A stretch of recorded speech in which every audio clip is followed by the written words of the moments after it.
आत्मा के 5 मूल गुण जैन दर्शन और ब्रह्मा कुमारी ज्ञान से।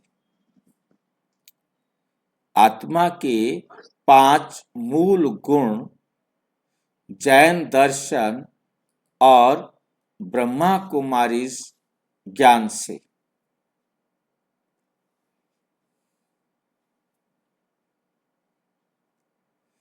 जैन लोगों के लिए बीके बेसिक कोर्स आत्मा के मूल गुण कौन कौन से हैं? आत्मा के मूल गुण कौन कौन से हैं? हर धर्म में आत्मा का महत्व बताया गया है। हर धर्म में जैन दर्शन में कहा गया जीव का धर्म ज्ञान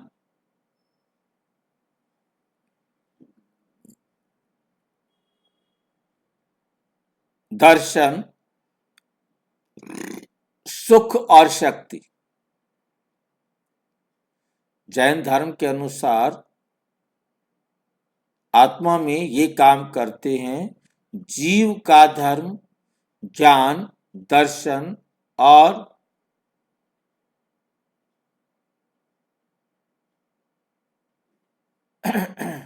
सुख और शांत शक्ति। और ब्रह्मा कुमारी ज्ञान में भी शिव बाबा हमें यही सिखाते हैं। क्या सिखाते हैं? कि आत्मा परमात्मा की संतान है और उसके 5 मूल गुण हैं। मुख्य गुण क्या है उसके? 5।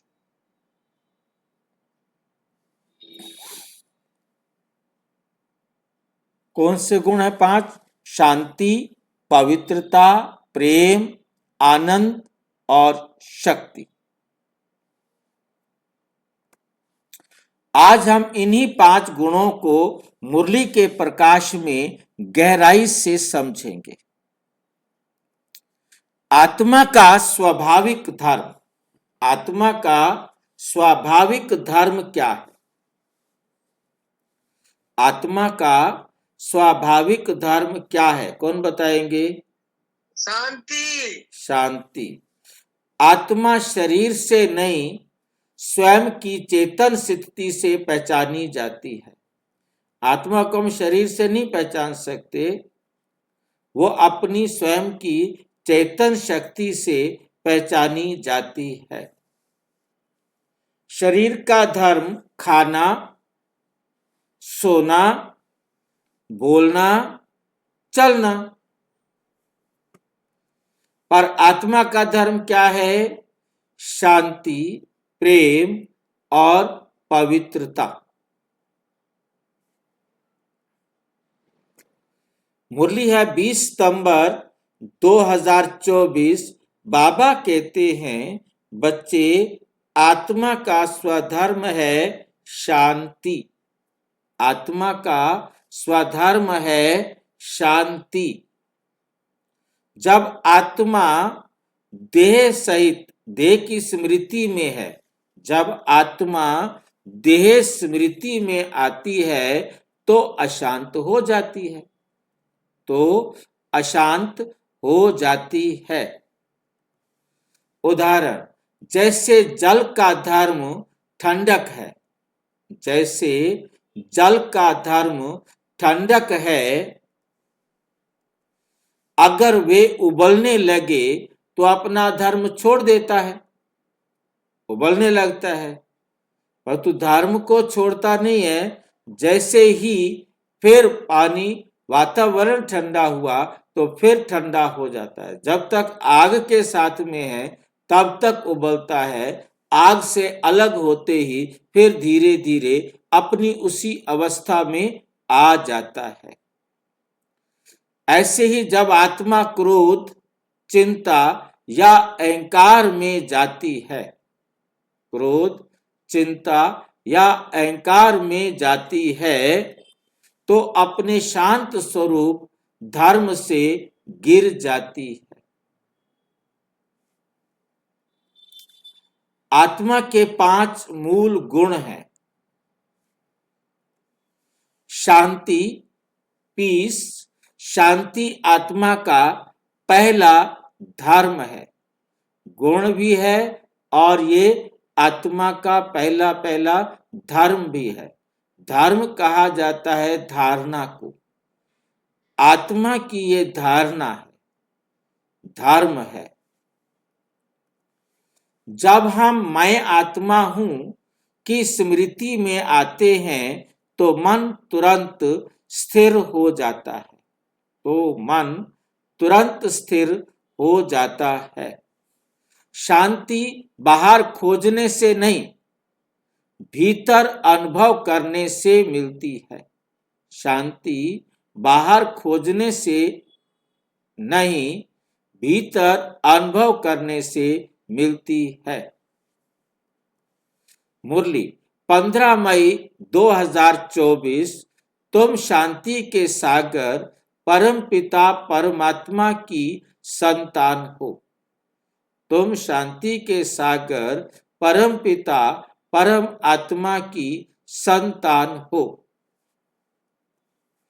इसलिए स्वभावते तुम्हारा धर्म भी शांति है, तुम्हारा धर्म भी शांति है।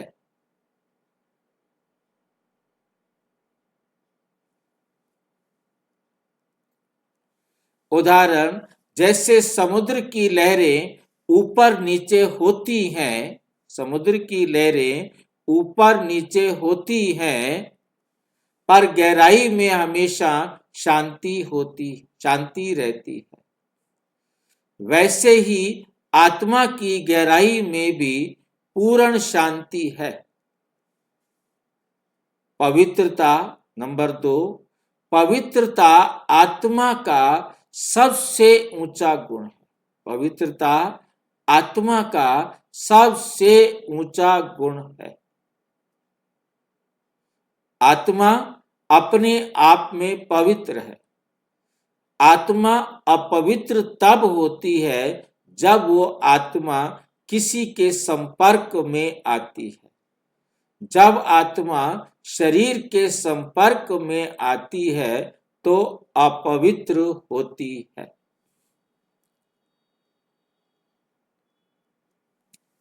जैन धर्म कहता है पर्युषण। जैन धर्म क्या कहता है?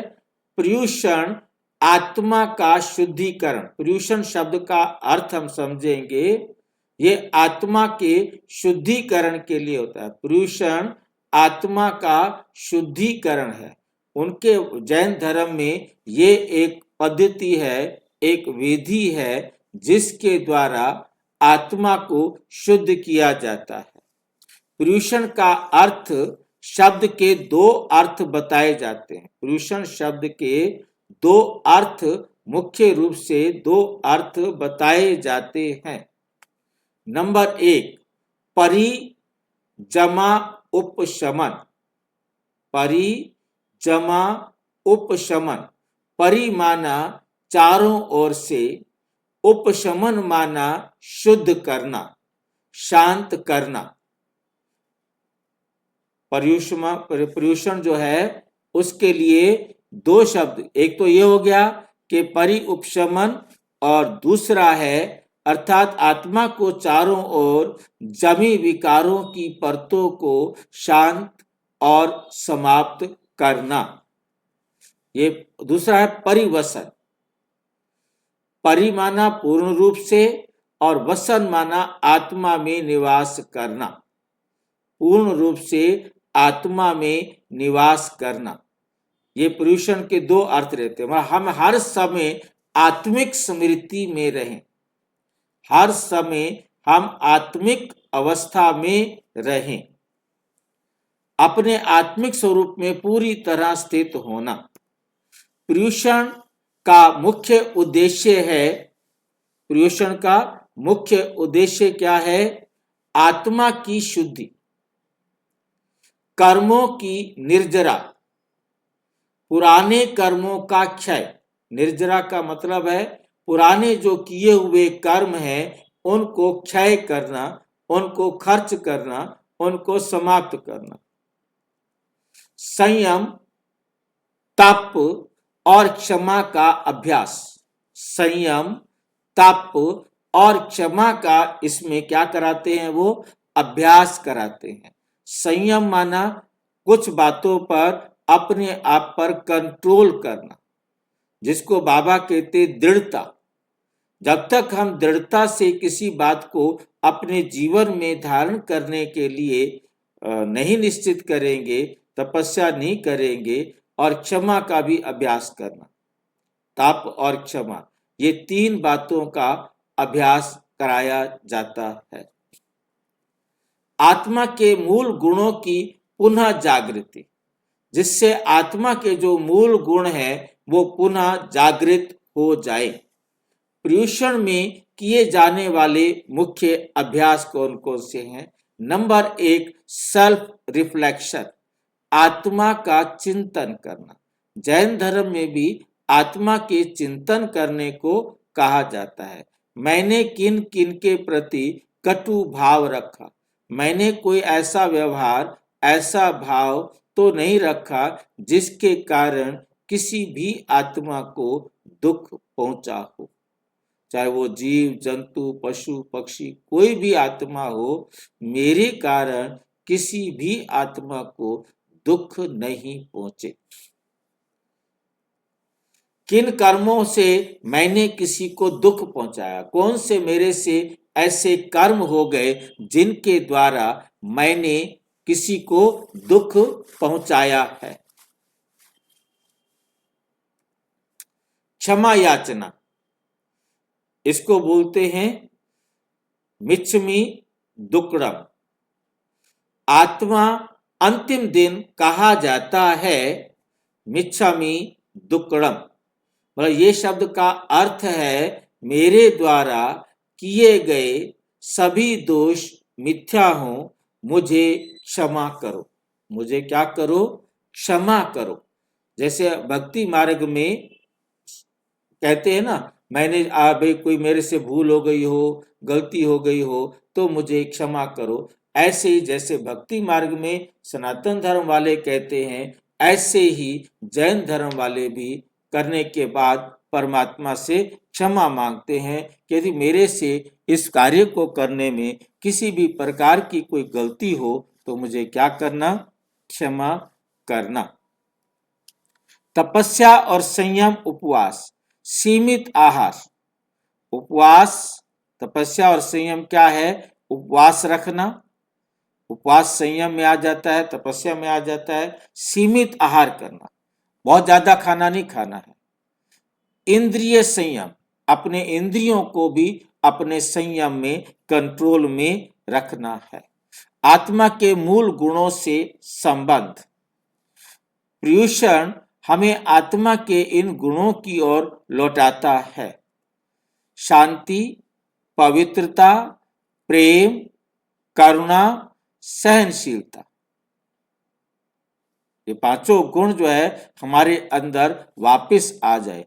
एक सरल उदाहरण, जैसे दर्पण पर धूल जम जाए तो हमारा अपना चेहरा साफ नहीं दिखाई देता, वैसे ही आत्मा पर जब कर्मों की धूल जम जाती है तो उसका असली स्वरूप छिप जाता है। पर्युषण आत्मा की सफाई का समय, आत्मा की सफाई का समय। मुरली 2 अक्टूबर 2024। बाबा कहते पवित्रता ही सच्चा योग है। जितना अपने आप को पवित्र बनाएंगे यही सच्चा योग है। संकल्प करें कि मैं आत्मा भी पवित्र हूं और सब आत्माएं भी पवित्र हैं। बच्चे पवित्र बनो। पवित्रता से ही सुख, शांति और शक्ति का अनुभव होगा। सुख, शांति और शक्ति का अनुभव होगा। उदाहरण, जैसे साफ दर्पण में चेहरा स्पष्ट दिखता है, वैसे ही पवित्र मन में ईश्वर का प्रतिबिंब स्पष्ट दिखता है।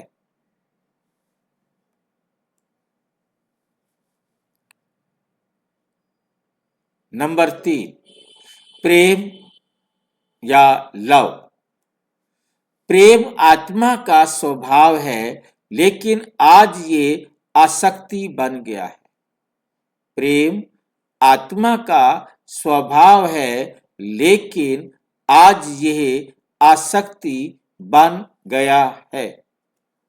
सच्चा प्रेम तब होता है जब हम आत्मा से आत्मा को देखें। जब हम आत्मा प्रेम से तब होता है जब हम आत्मा से आत्मा को देखें, खुद भी आत्मा समझे और दूसरे को भी आत्मा समझे। मुरली है 10 जून 2024। सच्चा प्रेम वही है जिसमें कोई अपेक्षा नहीं। अपेक्षा किसे कहते हैं, कौन बताएगा? अपेक्षा किसे कहते हैं? इच्छा को कहते हैं। हाँ जी, दूसरों के पास इच्छाएं भाई। हाँ, दूसरों से कोई उम्मीद रखना कि हमारे लिए ऐसा करे, दूसरों से चाहना, दूसरों से कुछ भी प्राप्त करने की इच्छा रखना, उसे कहते हैं अपेक्षा।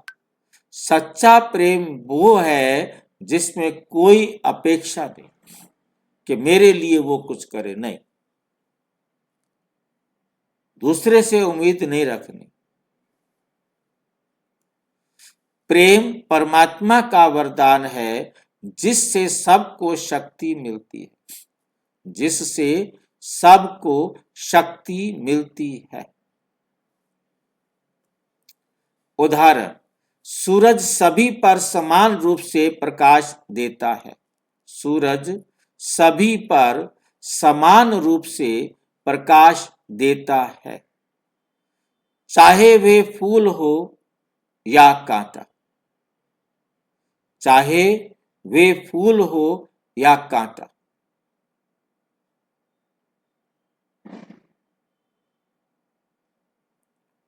सूरज सभी पर, चाहे वो दुख देने वाला है चाहे सुख देने वाला है, मुझे भी सबके साथ एक समान व्यवहार करना है जो कुछ भी वो कर रहा है।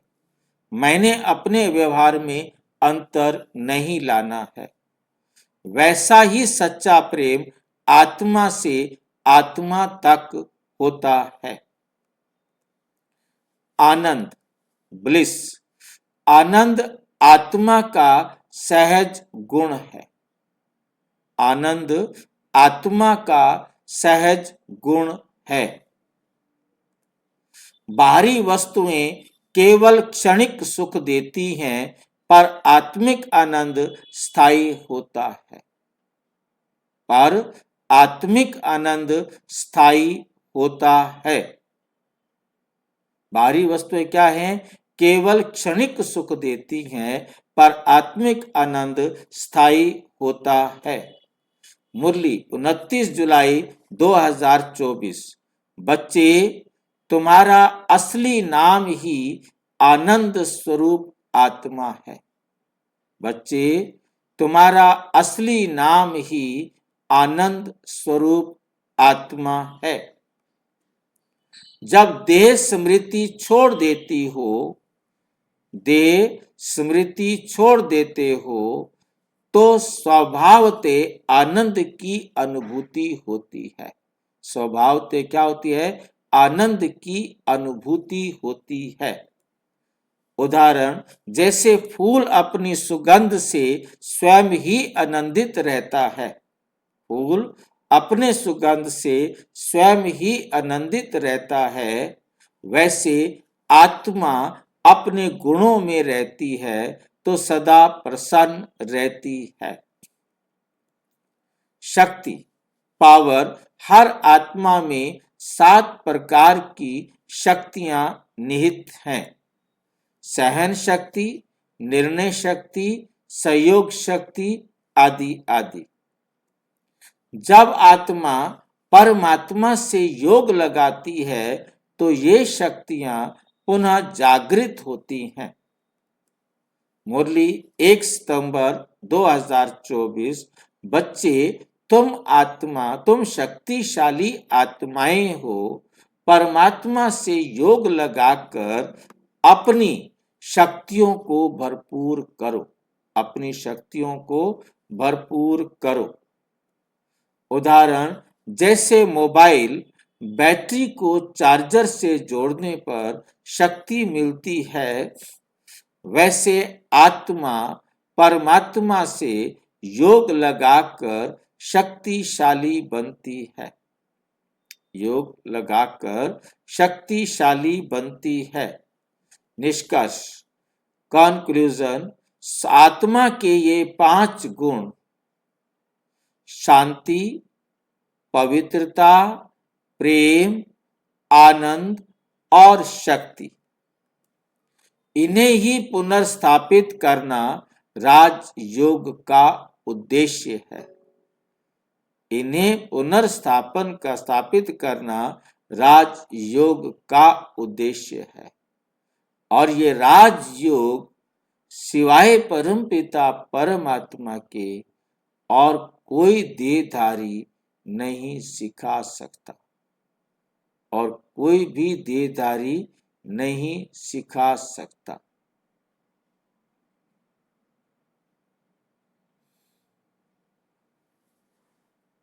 अच्छा, जब आत्मा इन गुणों में स्थिर रहती है, तब वे सच्चा पर्युषण और निरंतर साधना कहलाता है। पर्युषण माना शुद्धिकरण, निरंतर साधना कहलाता है। यही है अपने मूल स्वरूप में लौटना। मुरली 21 सितंबर 2024 को बाबा कहते, बच्चे, आत्मा को याद करो, अपने गुणों को याद करो, अपने गुणों को याद करो, यही है आत्म साक्षात्कार का मार्ग, आत्म साक्षात्कार का मार्ग। समझ में आया? साक्षात्कार का मार्ग, अपने आप को जान गए, आपको अपना साक्षात्कार हो गया। अच्छा, ओम शांति। और विस्तार से जानने के लिए प्रजापिता ब्रह्मा कुमारी ईश्वरीय विश्वविद्यालय के किसी भी सेवा केंद्र पर संपर्क करें। और यदि कोई प्रश्न है तो 9213106986 पर केवल टेलीग्राम करें, 9650692270 पर केवल व्हाट्सएप करें, फोन नहीं। ओम शांति।